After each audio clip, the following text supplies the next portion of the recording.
العزت فرماتے ہیں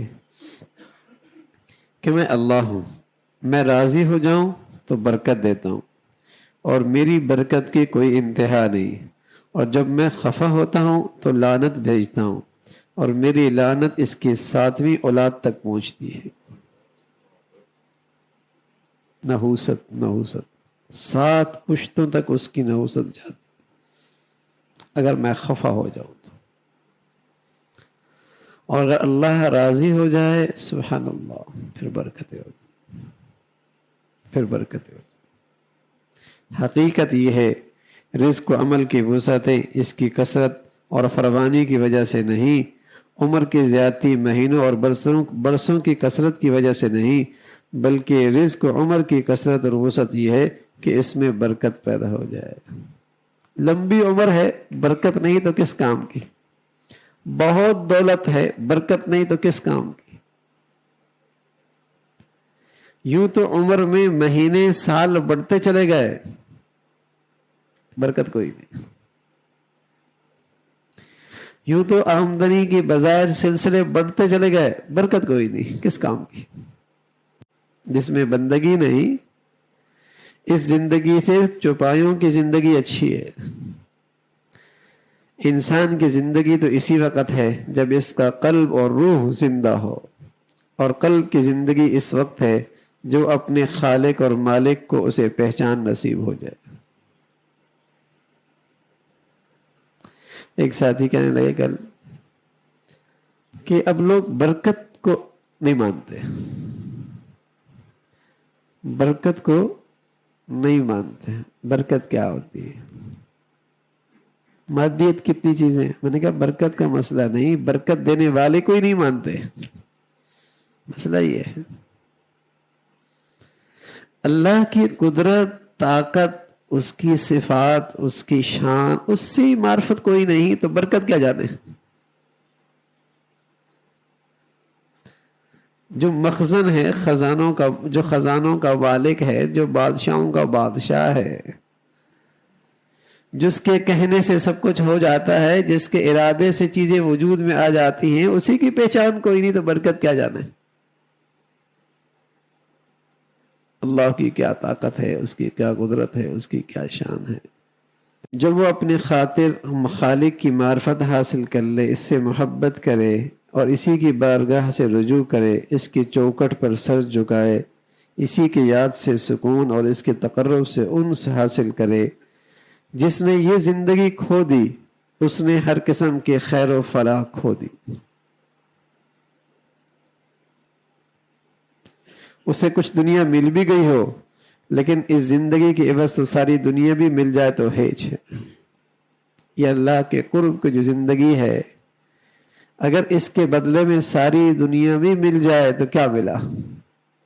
سب ہیچ ہے۔ بندہ جس چیز کو بھی کھو بیٹھے اس کا عوض اور بدل ممکن ہے، لیکن اللہ کو کھو بیٹھنے کا کوئی عوض اور بدل ہے ہی نہیں۔ دنیا میں کوئی چیز بھی نہ ملے اس کا بدلہ ہے، لیکن کسی کو اس دنیا میں اللہ ہی کی معرفت نصیب نہ ہوئی تو اس کا کوئی بدل نہیں۔ یہ وہ گھاٹا ہے کہ کبھی پورا نہیں ہو سکتا۔ اللہ کی جس نعمت میں اللہ کی نافرمانی ہوگی وہ برکت سے خالی ہو جائے گا اور وہ چیز اس کے خلاف حجت بن جائے گی۔ جس چیز سے اللہ کا نام نکل جاتا ہے اس سے برکت چلی جاتی ہے۔ جس چیز سے اللہ کا نام نکل جاتا ہے اس سے برکت چلی جاتی ہے، اور جس چیز میں گناہ آ جاتا ہے اس میں گناہ کی نحوست آ جاتی، اور گناہوں کے اثرات بہت دور رس ہیں۔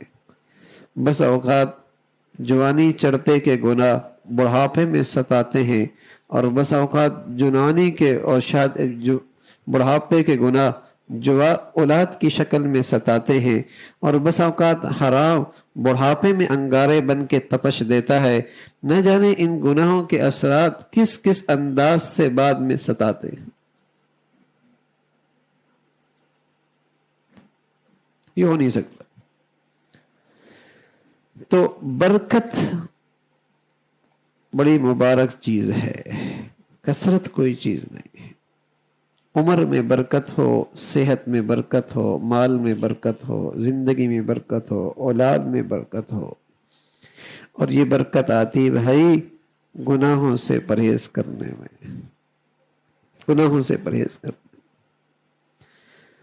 ورنہ سب چیزیں ہوتی ہیں، برکت نہیں ہے تو وہ نہ ہوتی تو اچھا تھا. اس لیے کہ وبال زیادہ ہوگا، وبال زیادہ ہوگا، اس میں مصیبتیں زیادہ ہوں گی. اس لیے فرمایا گناہ کی نحوست سے، گناہ کی نحوست سے آدمی کی زندگی سے، صحت سے، عبادت سے، نیکی سے، اطاعت سے برکت چھن جاتی. کتنی مرتبہ ایسا ہوتا ہے آدمی نے فیصلہ کیا، نیکی کرنا شروع کر دی، کچھ اعمال شروع کر دیے، پھر کھڑا ہو گیا، پھر چلا، پھر کھڑا ہو گیا. معمولات شروع کیے پھر ہوتی نہیں ہیں، تہجد شروع کیے پھر چھوٹ جاتے ہیں، تلاوت شروع کی پھر چھوٹ جاتے ہیں، تکبیر اولیٰ کا اہتمام کیا پھر چھوڑ دیا. کیوں ہوا یہ؟ گناہ کی نحوست سے وہ رکاوٹ بن گئی. اللہ رب العزت میں ہم سب کو نیکی والی، تقوی والی زندگی نصیب فرما دے. اپنی زندگی کو مبارک بنانا ہے، اپنے اعمال کو مبارک بنانا ہے، اپنی عمر کو مبارک بنانا ہے، اپنی اولاد کو مبارک بنانا ہے تو اللہ نے اس کا ایک ہی نسخہ دیا ہے. لَفَتَحْنَا عَلَيْهِمْ بَرَكَاتٍ مِّنَ السَّمَاءِ وَالْأَرْضِ. زمین و آسمان کی برکتیں ملیں گی. کب؟ جب تمہارے اندر تقوی اور پرہیزگاری ہوگی. لَفَتَحْنَا عَلَيْهِمْ بَرَكَاتٍ مِّنَ السَّمَاءِ وَالْأَرْضِ. زمین و آسمان کی برکتیں تمہیں ملیں گی جب تمہارے اندر تقوی اور پرہیزگاری ہو. تو زندگی مبارک ہو جائے، زندگی مبارک ہو جائے، اس کے لیے تقوی ہے. اللہ ہم سب کے لیے تقوی حاصل کرنا آسان فرما دے.